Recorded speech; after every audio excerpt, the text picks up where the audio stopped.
Twitter.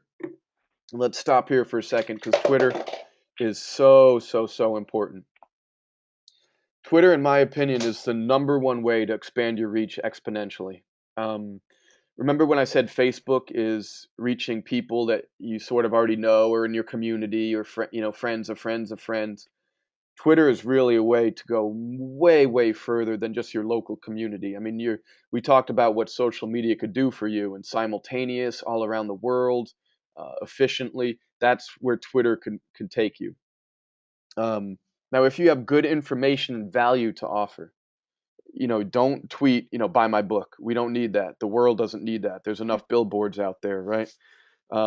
People will be turned off by that. But if you have good information, if you have value, entertainment, insight, the results can, and you have to, it's hard work and you have to be consistent and persistent. The results can be really explosive on Twitter. So a lot of people, myself included, have fun on Facebook and you get in these little conversations and you waste all your time there. But Twitter is really, in my opinion, where you're going to make it happen.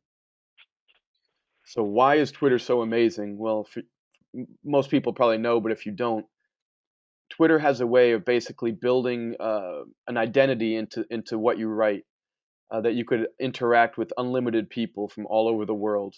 So there's hashtags. So sometimes you see hashtag, let's say, hashtag book marketing.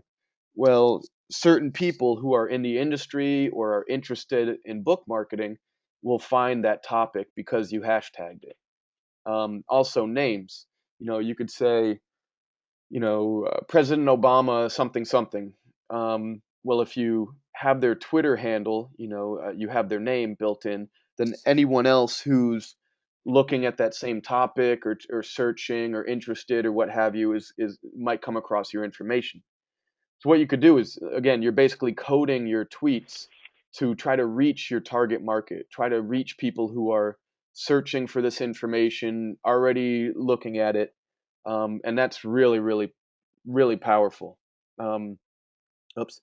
The reality is, a blog or a post or a tweet can go viral at any time, and I don't know, what the definition of viral is, other than it blows up and it's just crazy, and you're going, oh my God, there's people, sharing it, and they're sharing it, and they're sharing it, and next thing you know, you have a lot of people reading your stuff.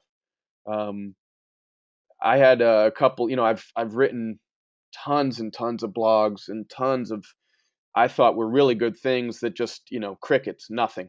Three people, read it, and one of them wasn't even my mom who should read it.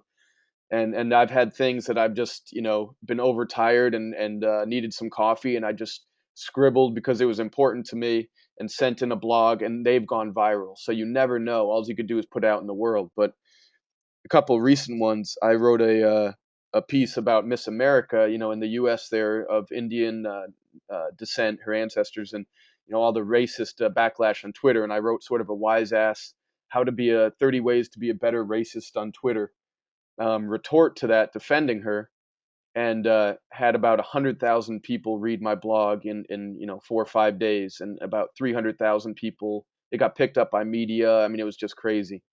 Um, I've recently wrote updates and posted video about the typhoon that hit Philippines and the island I was on, and had about 30,000 people in the last week read my blogs on that. And because of that footage, because of that blogging, because of Twitter, landed on Anderson Cooper and CNN and Good Morning America, and all. So the point is not that that's some big accomplishment. The point is that that's the power of Twitter, and all this was free.